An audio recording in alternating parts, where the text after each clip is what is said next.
How well do you know the people you trust with your safety or the safety of your loved ones? Sometimes, what seems too good to be true hides a darkness that you couldn't imagine even in your worst nightmares. Tonight, I'm going to tell you about California's scariest babysitting horror story.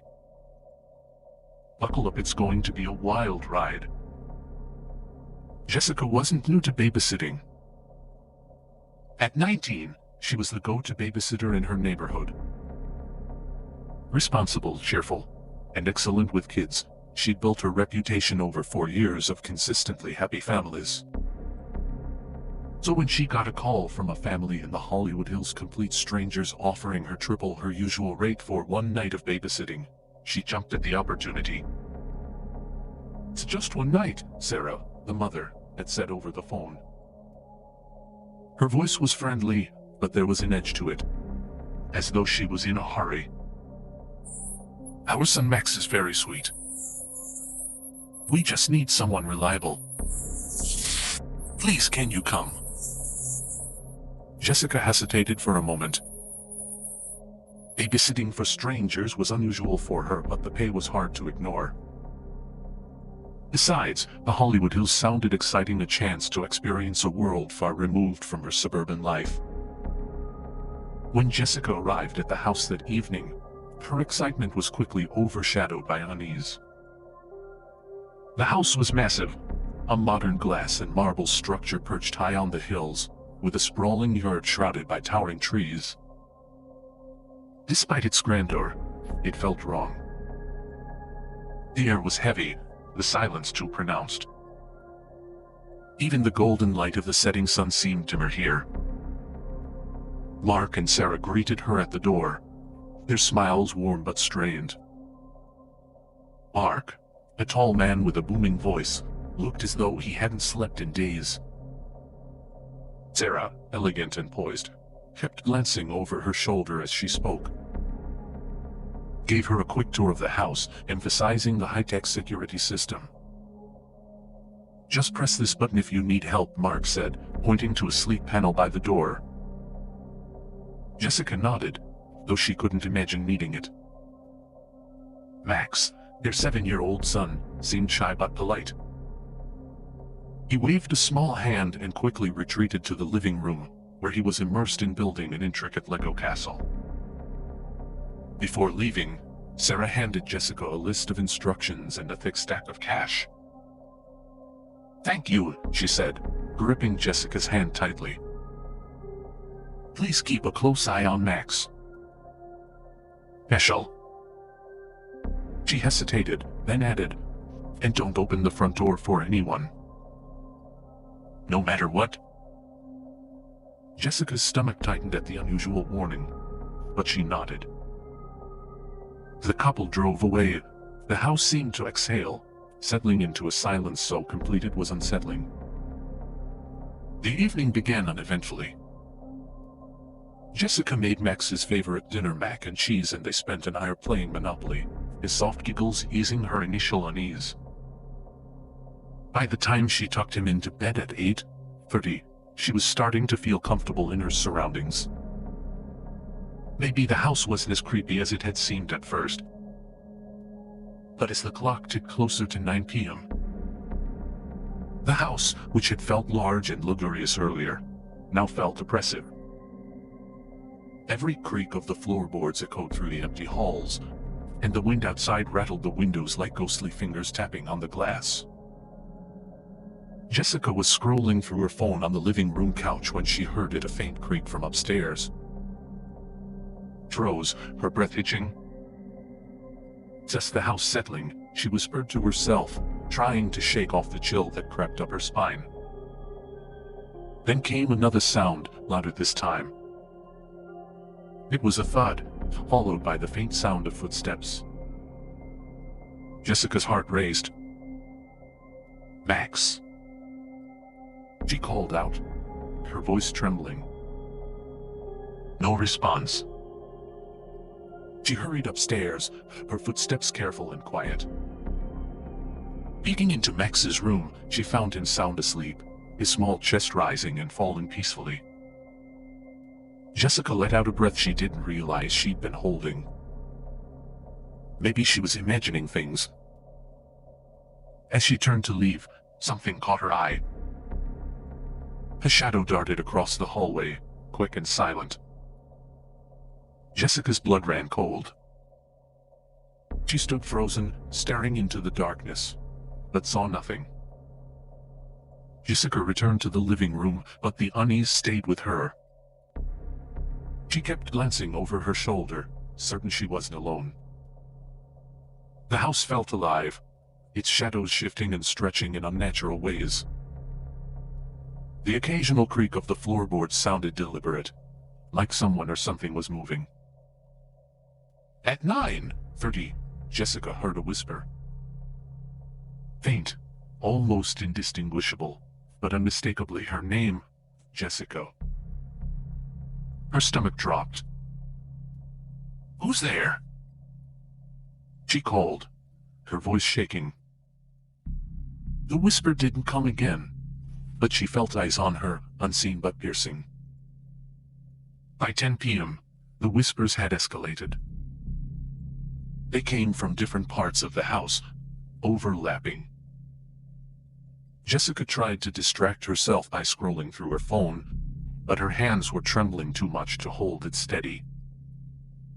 That's when she heard the door slam upstairs. Jessica grabbed the nearest thing she could find, a heavy candle holder, and crept upstairs. She checked every room, her pulse pounding in her ears, but they were all empty. Door to Max's room was ajar, though. She peeked inside and saw him still asleep, blissfully unaware of the chaos around him. Then she saw it. Figure stood in the corner of the room, shrouded in darkness. It was tall, with broad shoulders and a face she couldn't make out. Its eyes glinted faintly in the dim light, locked onto her. Jessica's breath caught. She wanted to scream, to run, but her legs felt like lead. Figure didn't move. It just stared. Then, as suddenly as it had appeared, it was gone. Jessica clutched Max tightly to her chest as the laughter echoed through the house. It wasn't just any laughter, it was low, guttural, and dripping with malice. It seemed to come from everywhere at once, bouncing off the walls and filling every corner of the mansion. Her mind raced as she tried to make sense of what was happening.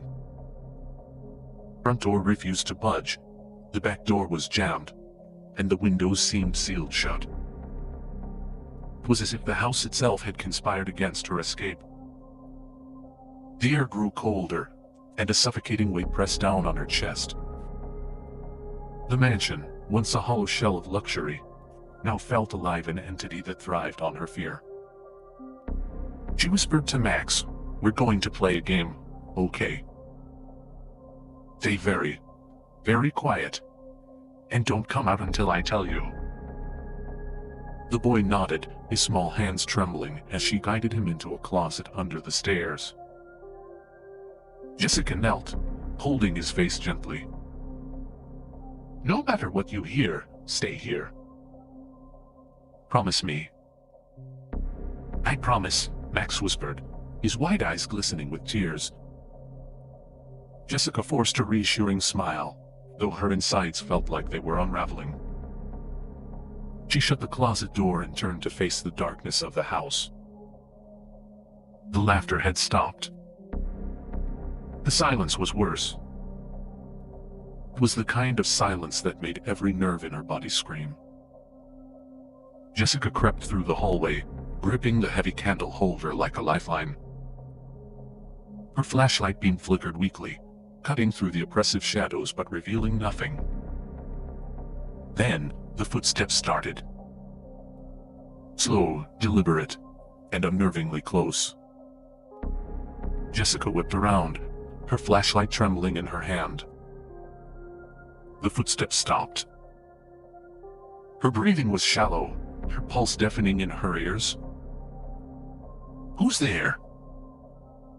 she shouted, her voice cracking. Cold wind swept through the hallway, ruffling her hair and extinguishing her flashlight. Jessica gasped, plunging into darkness. The faintest glow of moonlight seeped through the windows, casting long, distorted shadows that seemed to crawl along the walls. She backed up against the wall, her knuckles white around the candle holder. And then she saw him. Figure emerged from the shadows, his face partially illuminated by the faint moonlight. It was Mark the father, but his expression was unrecognizable. His grin was wide and unnatural, his eyes wild with a mix of glee and madness. "You shouldn't have come here," he said, his voice low and mocking. Jessica's knees threatened to buckle. "Why are you doing this?" she stammered, barely above a whisper. Mark tilted his head, as if considering her question. "Because you're here. And I needed someone like you. So easy to scare."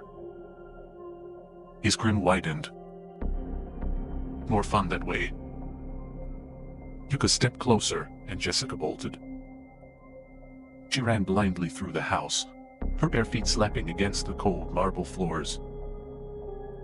Doors slammed around her, and the walls seemed to close in, narrowing the hallways.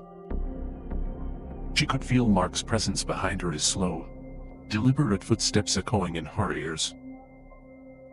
Jessica turned a corner and froze. The hallway ahead was blocked by a mirror that stretched from floor to ceiling. But it wasn't her reflection staring back at her. Instead, she saw herself, but older, her face gaunt and hollow, her eyes wide with terror. She stumbled backward, tears streaming down her face.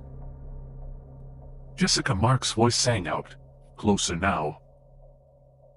She turned and fled, the distorted laughter chasing her.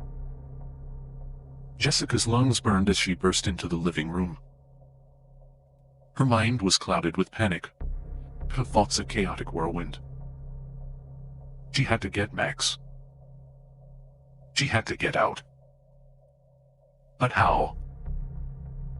As she approached the closet where she'd hidden him, the laughter suddenly stopped. The silence pressed against her ears like a crushing weight. "Max," she whispered, opening the door. Boy was gone. "No," Jessica breathed, her voice cracking. She dropped to her knees, frantically searching the small space. "Max!" she shouted, her voice echoing through the house. Her heart pounded as dread clawed at her chest. Where was he? What had Mark done? She heard a soft cry from upstairs. Jessica bolted up the stairs, her legs trembling beneath her. The cry grew louder, leading her to a room at the end of the hallway. The door was ajar, and as she stepped inside, her blood ran cold. Max was sitting in the middle of the room, his knees drawn to his chest. His face was pale, and tears streaked down his cheeks. "Max," Jessica whispered, rushing to him. She knelt beside him, gripping his shoulders. "Are you okay? Did he hurt you?" Max didn't respond. Stared straight ahead, his lips trembling. Jessica followed his gaze and froze. Mark was standing in the corner, his grin wider than ever. His head tilted unnaturally to one side, and his eyes glinted with malice. "It's not fun if you don't play," he said, his voice sing-song. Jessica stood, shielding Max behind her. "Stay away from him," she shouted, her voice filled with desperation. Mark chuckled, stepping closer. "You think you can protect him? You can't even protect yourself." Jessica tightened her grip on the candle holder, her mind racing. She had to do something, anything. With a surge of adrenaline, she swung the candle holder at Mark. But it passed through him, as though he were made of smoke. Mark laughed, his voice echoing through the room. You can't hurt me. You're in my house now. Suddenly, the room plunged into darkness. Jessica screamed, grabbing Max and pulling him close. The shadows seemed to come alive, swirling around them like a storm. Whispers filled the air, overlapping and growing louder until they were deafening. And then, just as suddenly as it began, it stopped. Jessica opened her eyes. The room was empty. The shadows were gone. She turned to Max, who was trembling in her arms. "We have to go," she whispered. This time, the front door opened without resistance. Jessica didn't question it. She ran, carrying Max in her arms, her legs trembling beneath her. As she reached the driveway, she heard a low, mocking laugh. She turned back and saw Mark standing in the doorway, his grin as wide as ever. "This isn't over," he said, his voice a chilling promise. Jessica did stop running until she was far from the house. Flashing lights of the police cars were a welcome sight as she collapsed on the curb, clutching Max tightly. The officers searched the house and found Mark in a crawl space, laughing hysterically. "It was just a game," he kept saying. Just a game. But to Jessica, it was far more than that. It was a nightmare that would haunt her forever. Some scars never fade. For Jessica, the events of that night left an indelible mark on her soul. She learned that trust can be a dangerous thing, and that even the most picturesque places can hide the darkest secrets. If you've ever had a babysitting horror story, share it in the comments below. And if you're new here, subscribe for more stories that will keep you up at night. Until next time, stay safe and trust no one.